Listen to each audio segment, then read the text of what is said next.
Namaskaram. Um, Today we will start with chapter 1.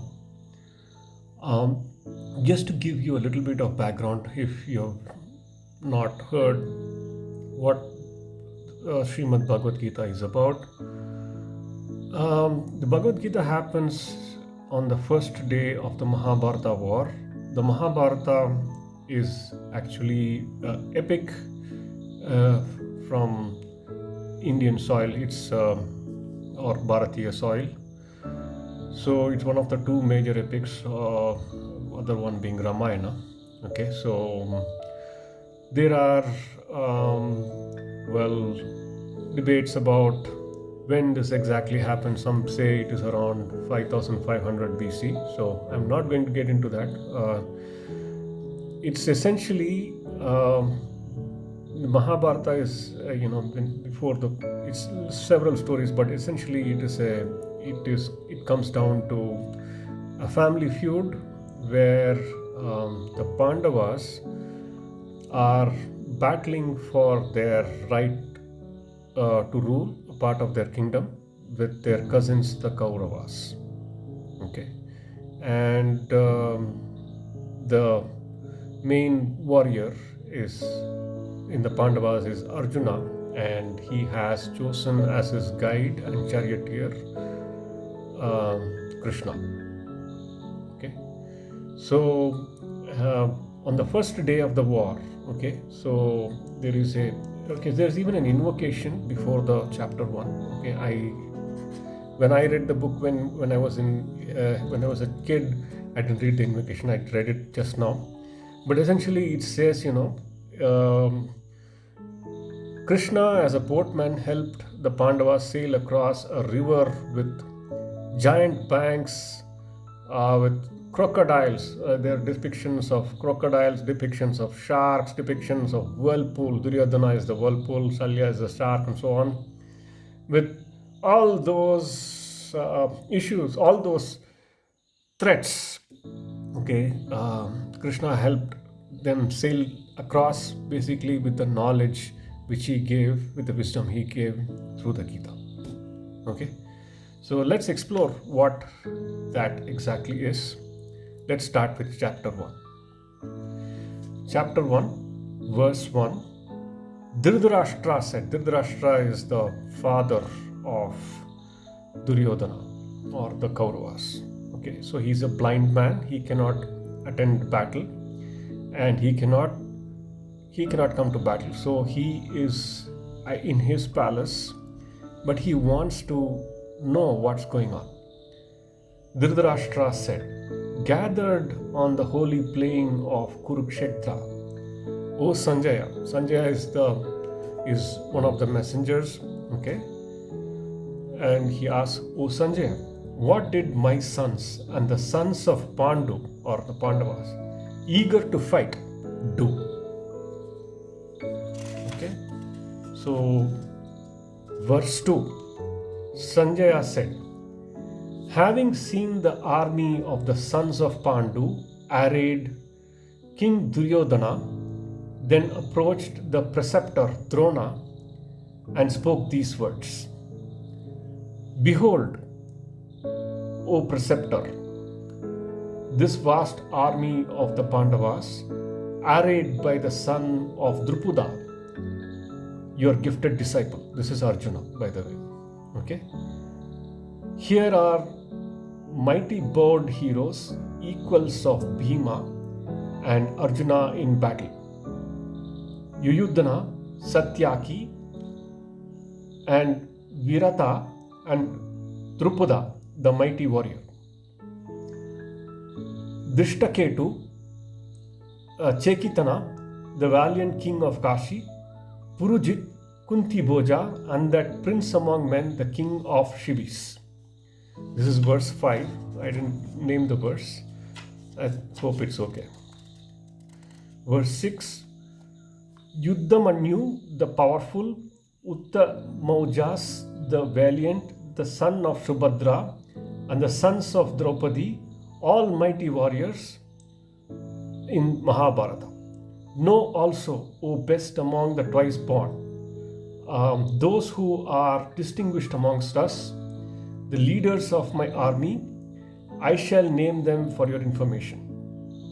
Verse 8, yourself, Bhishma, Karna, and Kripa, the winner of battles, Ashwatthama, Vikarna, and also the son of Somadatta, and many other heroes as well are there, determined to give up their lives for my sake, wielding various kinds of weapons for attack, all dexterous in battle. That was verse 9. Verse 10, that army of ours protected by Bhishma is insufficient, but this army of theirs protected by Bhima is sufficient. Just for context, Sanjaya has said that they have a gigantic army which Duryodhana had, okay, with great warriors, actually bigger in number count than the army of Pandavas, which is like led by Bhima, but though they were bigger in numbers, they were not sufficient. Okay, so basically, chapter 1 is the despondency of Arjuna. It's basically, Arjuna is confused, similar to what most of us are right now, okay, or in a critical phase of life. We are confused, we are not sure where to go, we are like in a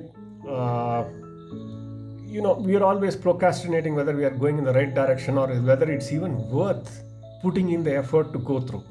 Okay, many of us are in that position. So so this is a preface to that. Okay, so Sanjaya describes all this to Dhritarashtra. I'll just complete this fast and go to the actual part where Krishna gives the explanation, or Bhagavan gives the explanation, okay, which is how the confusion is removed. Therefore do you all, so this is verse 11, therefore do you all, keeping to your protective stations at all approaches to the army, protect Bhishma alone on all sides. Verse 12, gladdening his Duryodhana's heart, okay, the powerful eldest of the Kurus, the grandsire thundered forth a lion's roar and blew his conch. Then all of a sudden, conches, kettle drums, trumpets, drums, and horns blared forth. That sound was tumultuous. That was verse 13. Verse 14, then seated in a great chariot to which white horses were yoked, Madhava or Sri Krishna and Pandava, which is Arjuna, blew their celestial conches. Rishikesha or Krishna blew the conch Panchajanya, and Arjuna or Dhananjaya, the Devadatta, and Vrikodara, Bhima of destroyer of terrible deeds, blew the great conch Paundara. So basically, before beginning of a battle, the both sides blow a conch to indicate to their armies that the battle is starting. So that's their way of giving a sort of a announcement to the army to get started and get going. Okay, so King Yudhishthira, the son of Kunti, blew the Anta Vijaya and conch, and Nakula Sahadeva, the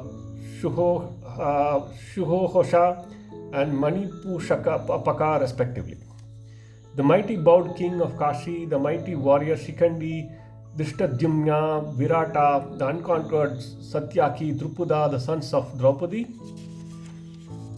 and Shubhadra, son of powerful arms, all, O Lord of earth, blew their respective conches on all sides. The great tumult, making the heaven and earth resound, rent the hearts of Dhritarashtra's sons.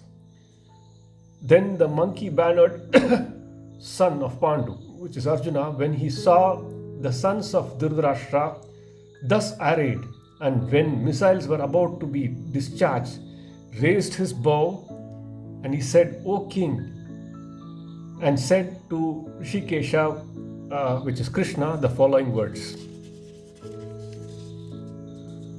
O Krishna, keep my chariot between two armies while I see those who are arrayed seeking battle and know with whom I shall have to fight in this preparation for combat.